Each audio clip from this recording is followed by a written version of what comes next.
the librarian. Oh my goodness, we've been talking for a long time. So I'm only going to keep you for a few more minutes. No, it's okay. Okay.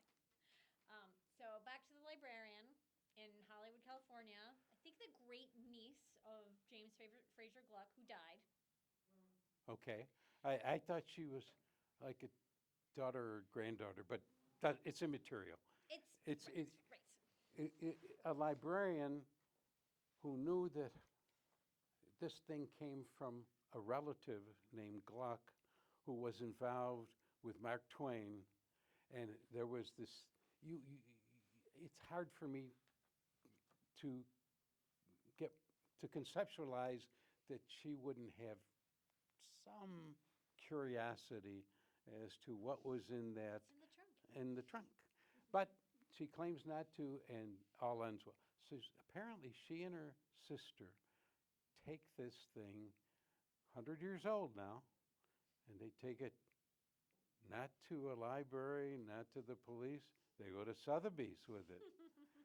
So Sotheby's calls the Twain Institute in California and says, holy cow, this is what we've got, and it's going to be put up for auction. We're so excited. And so the people from the Twain Institute called Mr. Lose. And Lose said, I've got a letter which shows that that is the property of the Buffalo and Erie County Public Library. And he said, they can't do that. And the Twain Institute was very helpful in making sure that that message got through to the people at Sotheby's and to the two sisters, who, by the way, had lawyers. Right. And so there were two people who were very active in the reuniting of those books that don't get enough credit for it. And that was a lawyer by the name of Al Mugel, who was also a law professor and a legend, brilliant and very community-oriented, and his brother-in-law, another lawyer by the name of Roland Benzo, who had been a candidate for mayor in the city, had been a very active politician on the city council. And the two of them had been very involved in the formation of the foundation, which was actually the arm that was used. The Library Foundation supplied the money because even though there was no question that, in my opinion, legally, that the library would have been successful, it would have been a long, drawn-out, expensive, and maybe unhappy. We want everyone to be thankful for the service that their ancestor did. Yep. Right, and be thankful for that. So a settlement was made with these women, and they actually came and participated in the later when the two halves were in Buffalo. But I remember taking a plane ride with Don Cloudsley. Now, for whatever reason, and I can't tell you for sure, I do not believe Bill Lose was on that trip. Okay. But we were going to Sotheby's to talk to these fellows, and who now we had conversations with them, and we had pretty much ironed out what we were going to do, and we had the second half of Cloudsley literally carried it on the Brought plane. it with him on the plane And he wouldn't, from Buffalo. nobody could take it away. I believe he may have purchased an extra seat so that he could put it next to him. Like a living, breathing thing. Yep. Yes? I mean, and we got there, and he would not let it out of his possession. He would not let me hold it. Right. We're in Sotheby's in a waiting room, and we're waiting for the people at Sotheby's to come in and take us into the room that Has the front has part, the front half, I guess, right. yes. and he has to go to the restroom. When nature calls. And he gives me, he says, hold on to this. I mean, you can't take the manuscript to You the can't bathroom. he really, Make it he just didn't want it, So he thought about it though, I think. So he gives me the manuscript and he goes to the restroom. He says, I'll be right back. And he's literally running there. He doesn't want to, He doesn't want to miss a thing. Yeah. yeah. So a fellow comes out and he says, okay, let's go in. He said, and I said, well, we have to wait a minute. Dan Clousley, the director, he'll be right back. Well, let's go in. He said, we'll just get started a little bit, and I'll get the thing down. And we'll go. So I follow him in, and I'm there, and he pulls this case out, and he unzips it, and there it is. And I've got the other case, and I opened it, and there they were. And this guy whose name I don't know, well, exactly as the moment I'm looking at it and he's looking at it, Clousley runs in. And he didn't say it, but he wanted to be the first person. You wanted to who Yeah. united something that could never Yeah, be divided again, right? Like And honestly, this was all spontaneous. I mean, this guy took it out, unraveled it, he looked at me, and I you just did it. Yeah, it's only natural. And Did it seem like there was like a light glowing from within when you unzipped the but case? it was wonderful to see the markups and the things he took out, Yes. which of course are in that one volume that was done Right. that point all of that out. But it's just was a wonderful experience, and bringing them back to Buffalo, it was just extraordinary, I and can't even imagine. and it was one of Clousley. Don Clousley was a great collector of art, Yes. personally, and he didn't consider these manuscripts. He considered these art. I mean, the handwriting of Mark Twain, the thinking of Mark Twain that Yeah. you could see in Right. these pages. It's like the Da Vinci notebooks or something. Yeah. Right? You can see the Preci- crossouts and the pencil exactly, marks and exactly. the thought process. Yeah. So he was, and he thought of ways. He was hoping that there would be a way to market some of that a little bit more effectively than we've been able to do. But to have in our possession both halves of the greatest American novel ever written, Buffalo, New York. Here it is. And it's not the only treasure that we have. No. It's just the pinnacle. Right. But we have this thing called the milestones of science. That's right. That's right.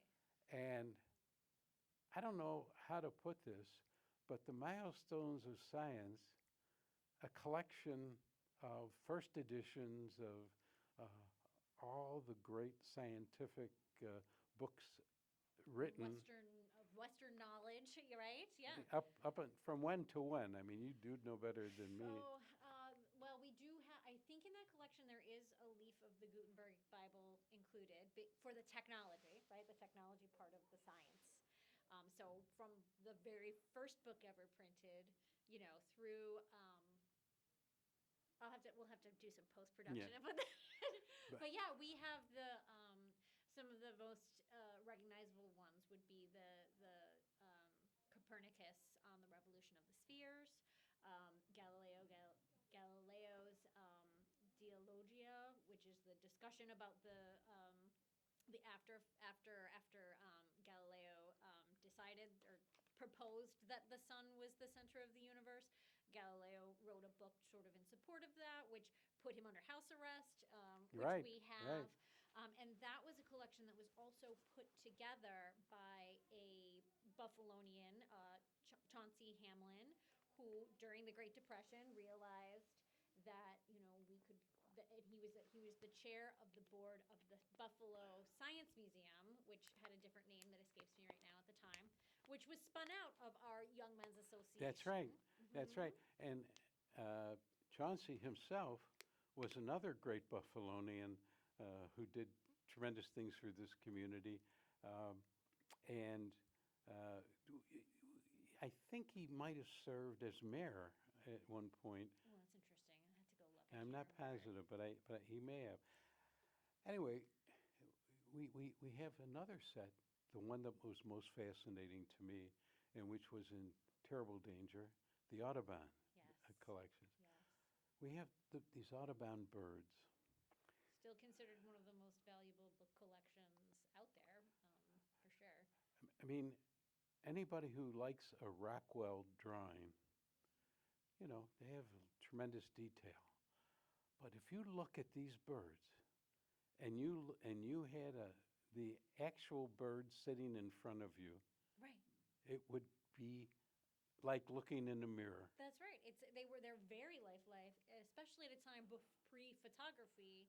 People probably wouldn't be able to see a flamingo or a whooping crane or any of those birds. They'd be exotic, right? That's right. And there were some politicians, some people who didn't understand the value of these collections beyond, well, if we sell them, we can get money and we don't have to increase taxes, or we Keep don't the have... lights on for 5 more years. Yeah, right? you know. Yeah.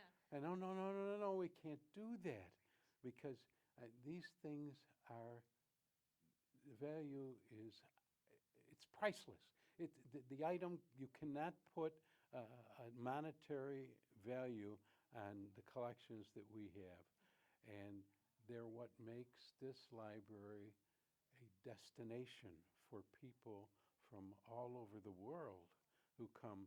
As a matter of fact, I have some friends who in a couple of days are going to be coming here precisely to see Mark Twain and the Audubon birds and the milestones of science. Mm-hmm. And they don't exist anywhere in the world together. Yes. But Buffalo, New York. Absolutely.